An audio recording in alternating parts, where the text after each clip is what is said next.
நாமக்கல்லில் கூலி சிறப்பு காட்சி வெளியாகாத நிலையில் ரசிகர்கள் ஏமாற்றம் அடைந்தனர். கூடுதல் தகவல்களை செய்தியாளர் ரவிக்குமாரிடம் கேட்கலாம். ரவிக்குமார், என்ன காரணத்திற்காக இந்த சிறப்பு காட்சி அறிவிக்கப்பட்டபடி திரையிடப்படல? விவரம் என்ன?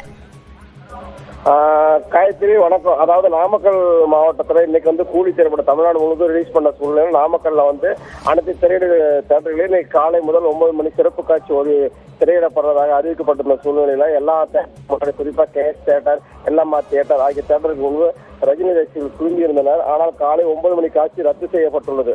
இந்த காட்சி ரத்து செய்யப்பட்டவருடைய அனைத்து ரசிகர்களும் ஏமாற்றம் அடைந்துள்ளனர். குறிப்பாக இந்த தியேட்டர்களுடைய நிர்வாகம் தருமபுரி மாவட்டத்தை சேர்ந்த ஒரு ஏஜென்சி நிறுவனம், அதாவது விநியோகஸ்தர் எடுத்திருந்த சூழ்நிலையில் அவர் கண்ட்ரோலில் இருக்கக்கூடிய 15க்கும் மேற்பட்ட தியேட்டர்களில் இன்று காலை காட்சி ரத்து செய்யப்படுவதாக அறிவிக்கப்பட்டிருக்கிறது.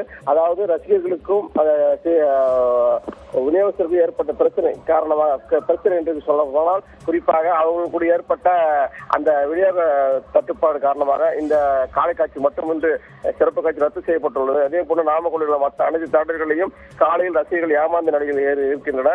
காலை முதலே சினிமா தியேட்டர்களில் அந்த படிகளில் உட்கார்ந்து ரசிகர்கள் காத்திருக்கின்றனர். காலை காட்சி ரத்து செய்யப்பட்ட ஒரு சூழ்நிலையில் 11 மணி காட்சி மற்றும் பகல் காட்சி, இரவு காட்சி, நள்ளிரவு காட்சி தொடங்கும் என அறிவிக்கப்பட்டுள்ளது. ஏற்கனவே இந்த 4 காட்சிகளும் முன்பதிவு செய்யப்பட்ட நிலையில் காலை காட்சிகளுக்காக வந்திருந்த ரசிகர்கள் சினிமா திரைப்படங்கள் குழுமியிருப்பது பரபரப்பை ஏற்படுத்தியிருக்கிறது. காயத்ரி, நன்றி ரவிக்குமார், விவரங்களை வழங்கியமைக்காக.